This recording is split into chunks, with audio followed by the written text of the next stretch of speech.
Hello. Oh. Be respectful, guys. He can do what he wants. Oh, can I start now? Oh. Nice to meet you, Charlie. I'm a big fan. I think you're a very beautiful man. I admire you physically. But, no homo. No homo. No homo. I did have a question. Something I don't find very interesting about you, something I find kind of repulsive, is that I believe you said that the Civil Rights Act was bad and that we shouldn't have that. Okay. Well, Thank you. I appreciate that. I don't like you as much as Charlie, though. First of all, what's your name? Sorry. I don't want to be like filmed and stuff. Too late. I'm anonymous, number one. Anonymous guy. Okay.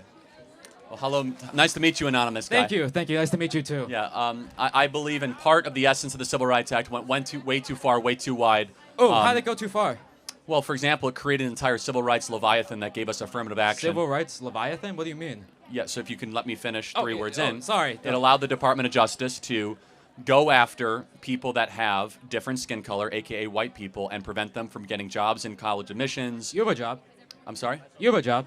No, you're right. I do. Right. But just until Trump came around, until the Supreme Court decision, thanks to the Civil Rights Act, if you have white skin color, it's much harder to get into a college than if someone has black skin color. Much harder. You have to get higher test scores.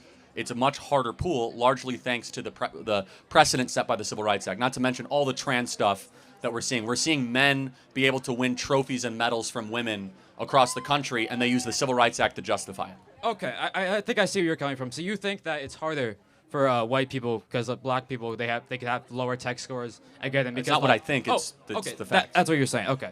All right. Well, I guess what I would say too. I think perhaps you're familiar with the term equity, right? Where different people have different circumstances. It's which Marxism. leads to different outcomes. I reject the framing. Okay. Well, whether you reject it or not, I think it's a prescient concept in this argument. Because what you have to understand is that when for example, you're born in like a black neighborhood, you're born in like O Block or something, like a very, like a, you don't know what O Block is? Oh, well, if you're born there, if you're born in a very poor area like that, with like very low economic opportunity, very, very poor schools, or very low ratings, where the average test score is much lower, when you're in that environment, you have the whole system up against you, right? So when you say in that kind of circumstance, when you're facing the whole, I guess, leviathan of systemic racism, would you say that? Sorry, let me just finish. When you say it's fair to, for example, lower the standard because knowing that their circumstances were like that, perhaps based on what they had, what was presented to them, they had the correct amount of merit to get into a school. Okay, so are you a student here? I'm guessing you are. Oh, yeah, I'm a student here. Are you a pretty good student? Oh, yeah, I would say I'm a good student. I have a pretty high GPA. Okay. Yeah. Can you give your GPA to her because she's a woman of color, please? Oh, well, you want me to give you a... Well, I mean, I can. Would you be willing to do that? Yeah, sure. You'd be good. You cool with that? Yeah, so, I'm fine. Wait, you mean I want you... Like tell her or like give it to her? By force. Like we're swapping it. Let me tell you what I'm going to do. By force, white man. Okay, yeah. I'm going to take your GPA. I'm going to give it to a woman of color. Okay. You're cool with that? I mean, yeah, I can just work back up. Like, there's no working back up. I can pull myself up by my bootstraps. No, there's no working back up. What do you mean you can't work back up? That's the whole point of conservatism, isn't it? I'm going to keep on taking it from you because that's equity. Yeah. And you're cool with that. What? But that's not This is equity in practice. Equity isn't taking. Equity is applying the equal standard. If you give, how do you get? You must take, and then you give. Wait, what do you mean? That which is given must first be taken. Well, what's being taken? Well, in this case, grades from you to grades to her. No one's taking my grades though. That's not what affirmative action is. Hold on a second. No one takes your grades. Hold on a second. If you only have so many, you only have so many positions at University of South Florida to come in, right? There's a set number. Let's say it's 20,000 people, okay?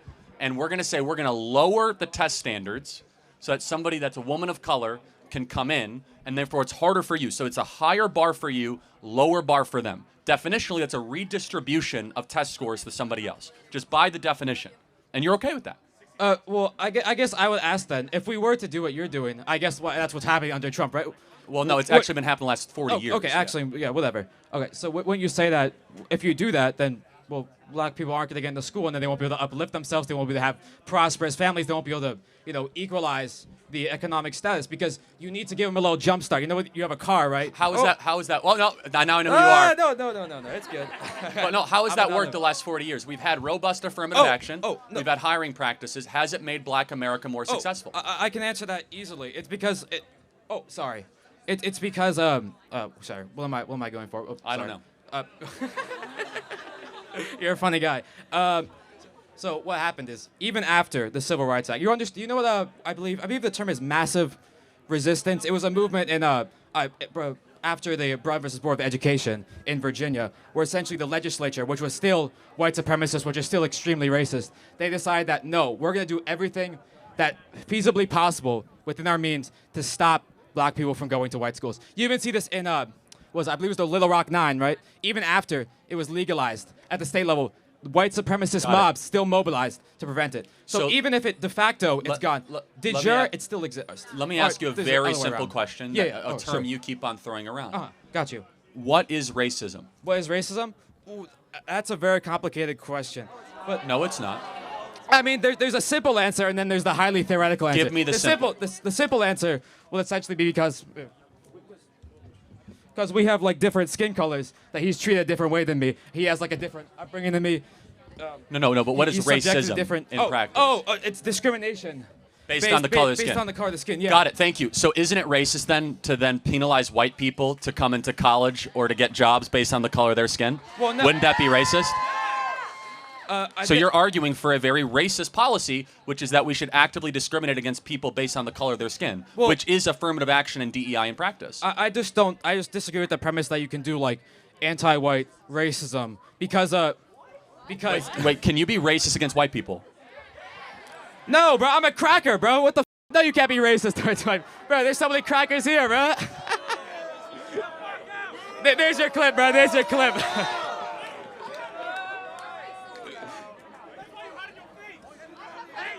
Well, what are you gonna do political violence to me, bro? Like, why are you saying that to me? You're making me scared. Okay. So let me tell you what we believe, because you tell us what you believe. Okay. Your worldview is indistinguishable from the KKK.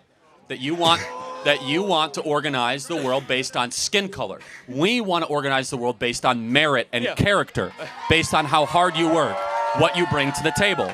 I believe it's destructive and wrong to say that people are going to be organized or have their future set based on the color of their skin.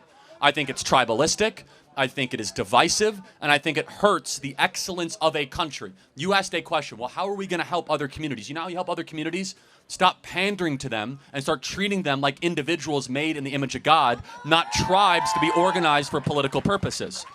Okay, so do you think, like, when Trump is now he's president, now that racism is gone now because Trump is back and we're no longer pandering, right?